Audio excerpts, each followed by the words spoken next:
মাননীয় মুখ্যমন্ত্রী মমতা বন্দ্যোপাধ্যায়, আমার কতগুলো প্রশ্ন আপনার কাছে রয়েছে। যে প্রশ্ন জল জমিন অধিকারের প্রশ্নে কথাগুলো থাকবে। মেধা ভুলণ্ঠিত হয়েছে, গড়াগড়ি খাচ্ছে, সেটা আপনি নিশ্চয়ই দেখছেন, জানেন। আপনি 2016 সালের এসএসসিতে চাকরির পরিপ্রেক্ষিতে নবম, দশম, একাদশ, দ্বাদশ, গ্রুপ সি, গ্রুপ ডি, যা সুপ্রিম কোর্টের সিদ্ধান্তের পরিপ্রেক্ষিতে আপনি রায় জানেন। আপনি কিন্তু যারা চাকরি যাদের চলে গেল অযোগ্যদের, এই তালিকায় তৃণমূল কংগ্রেসের অনেকে, বিজেপিও আছে, এর মধ্যে নাম আছে। কেউ জেলা পরিষদের প্রাক্তন সভাধিপতি, এখন বিজেপিতে গেছেন। কেউ বিধায়ক, তার বৌমা আছে। কেউ কাউন্সিলর, তিনি রয়েছেন। কেউ হচ্ছে পঞ্চায়েতের উপপ্রধান, তার নাম রয়েছে। সামগ্রিকভাবে যে 1806 জনের যে তালিকা যা তৈরি হলো, যেটা এসএসসি দিয়েছে, কিন্তু কোন স্কুল, কোন এলাকা বলেননি কিছু। আপনার ব্রেইন আর বুকটা কাঁদছে কিনা? যে সকালে সুমন বিশ্বাসের উপরে যে আক্রমণটা দেখছিলাম, করুণাময়ী মৃত্যু জানলে স্বতঃপ্রণোদিত উদ্যোগ কলকাতা পুলিশের, ওটা বিধাননগর পুলিশের উদ্যোগ দেখছিলাম, বেচারা কাঁদছিলেন। আসলে বাংলার যে শিক্ষা ব্যবস্থার ক্ষেত্রে যে গুণ ধরেছে, এটা অনেকেই বলছেন বৃদ্ধজনেরা বলছেন। বৃদ্ধজন কারা? যারা এখনো এই রাজ্যের, তাদের সুনাম বিদ্যার ক্ষেত্রে, বিশেষ করে বুদ্ধির ক্ষেত্রে, বা বিভিন্ন সময় যারা সমালোচনা করেন রাজ্যের সার্বিক পরিস্থিতিতে, তাদের কথা তারাই বলছেন। সাহিত্যিক হতে পারে, কবি হতে পারে, ডাক্তার হতে পারে, তারা বলছেন। একজন প্রাক্তন শিক্ষামন্ত্রী জেলে রয়েছে, একজন বিধায়ক ইডি হেফাজতে রয়েছে। আর যারা দাগি হলেন, ভাবুন তো তাদের কথা একবার। তারা এলাকায় বাড়ি ফিরতে পারবেন, এলাকায় যেতে পারছেন? তাদের আগে থেকে বলেছি, তাদের বাবা মা, পরিবার পরিজন। আচ্ছা, দাগিদের মধ্যেও তো কিছু মেধা ছিল, তাহলে ভুলটা কার? এই অ্যাকাউন্টেবিলিটি কার? এই অ্যাকাউন্টেবিলিটি আপনার সরকারের, আপনার পর্ষদের, এটাই ভূমিকা। প্রশ্ন করবেন যে গোটা বিষয় বিচারাধীন, আপনি আক্রমণ করছেন। না, আমি আক্রমণ করিনি। বর্ধমান জেলাতেও আছে, আমার কাছে তালিকা আছে, বিস্তারিত তালিকা আছে, কারা কারা কোথায় টাকা দিয়েছে, কোন কোন পকেটে টাকা গেছে। তাই পুলিশ দিয়ে ভয় দেখে আমাকে অন্তত লাভ হয় না কিছু। আমি মনে করছি যে আপনার বাংলায়, আমার বাংলায়, আপনি রাজ্যের মুখ্যমন্ত্রী, এই নবান্নের 14 তলা পর্যন্ত আপনার কাছে কর্ণকুড়ে নিশ্চয়ই কোনো কান্নার আওয়াজ পৌঁছচ্ছে কিনা আপনি বলতে পারবেন। আপনি বহুবার আপনার কাছে আন্দোলনের ক্ষেত্রে আপনার কাছে গেছে, নবান্ন পাঁচিল তৈরি হয়েছে, যেতে পারেনি। আজকে দেখছিলাম যে অপোজিশন লিডার বলছিলেন যে সর্বদলীয় বৈঠকের সিদ্ধান্ত এই এদের চাকরি ফেরানোর বিষয়গুলো নিয়ে, যারা মেধা উত্তীর্ণ, যোগ্যতা, যারা এখনো অযোগ্য নন, কোর্ট সিদ্ধান্ত অনুযায়ী।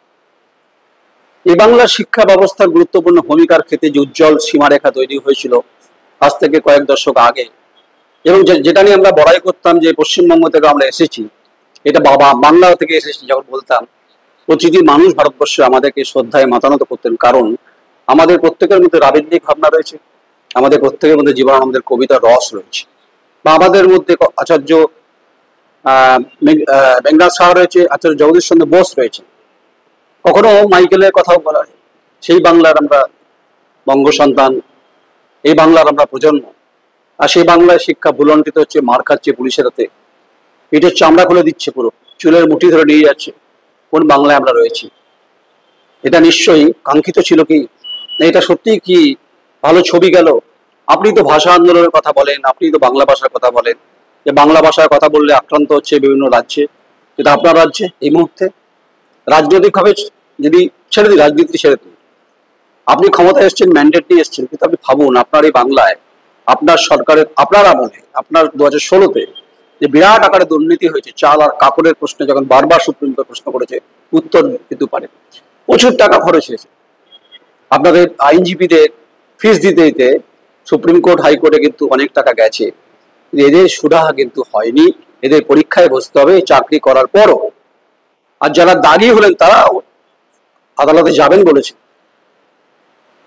এই কথা বলবেন যে, বলতে পারবেন যে এখানে আমার দোষ ছিল না? দোষ আপনার ছিল নাকি ছিল না, তার ব্যাখ্যা তো আমি দিতে পারবো না। আপনার দল জানতো যে পার্থ চট্টোপাধ্যায় দুর্নীতির সঙ্গে যুক্ত হয়ে পড়ছে, টাকা তুলছে দুর্নীতির ক্ষেত্রে। জীবন কৃষ্ণ সাহার মতো ঘটনা, আরো কত নাম করব। তাই সামগ্রিকভাবে যে বেদনার সুর উমা আসার আগেই শুরু হয়ে গেছে, রাজপথ থেকে শুরু করে গ্রাম নগর শহর সব সব জায়গাতেই এই মেধা উত্তীর্ণ ছেলে মেয়েরা তারা হা হা করে কাঁদছে, তাদের বুক ফেটে যাচ্ছে। অযোগ্য তাদের কোথায়?